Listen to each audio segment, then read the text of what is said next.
Welcome sa DA ang exemption sa taripa ng agri-products.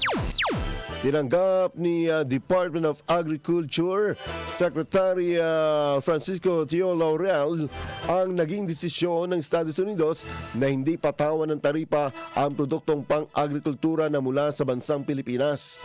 Ito umano ay batay sa inilabas na kautusan ni US President Donald Trump na walang taripang mangyayari sa mga agri-products na hindi itinanim sa US, hindi papatawan ng reciprocal tariff.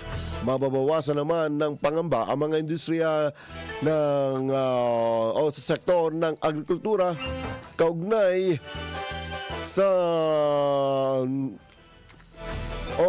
na umaasa lamang sa export market ng Estados Unidos.